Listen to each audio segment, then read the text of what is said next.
Этот сад растет в Карабахской сельской управе. Сейчас здесь прокладывают систему капельного орошения. Работа ведется строго по рекомендациям специалистов. Садоводы уверены, что в этом году молодые деревья начнут плодоносить. Берде 68 гектар бақ отырғызылған.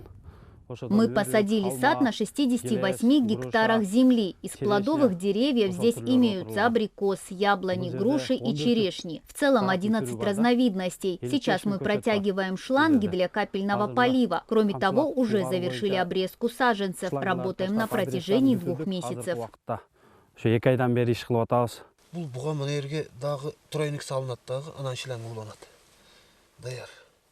Несколько лет назад и на этом участке земли тоже планировалось разбить фруктовый сад. Было выделено 70 миллионов сомов, установлена система капельного орошения. Но из-за проектных недоработок саженцы так и не были высажены. Сейчас, чтобы завершить начатое дело, местный депутат пытается найти финансирование.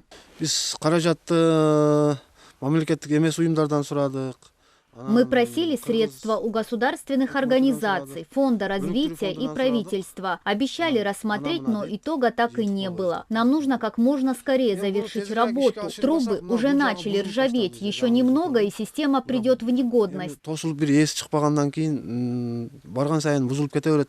Сейчас эта государственная земля простаивает. Однако, по словам акима Баткенского района, садоводство и капельное орошение – это приоритетные направления развития сельского хозяйства, определенные правительством. Поэтому в этом году финансирование на сад будет изыскано.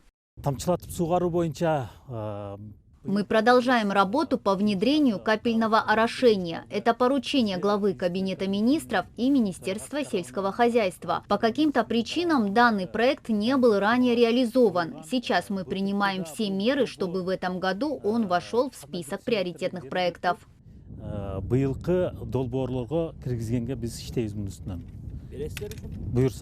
Отметим, что на реализацию проекта осталось изыскать 7 миллионов сомов. В противном случае ранее вложенные 70 миллионов сомов останутся потраченными впустую. Мадина Низамова, Адыл Оразалиев, Калыс Сакибаев, Эльтер, Баткенская область.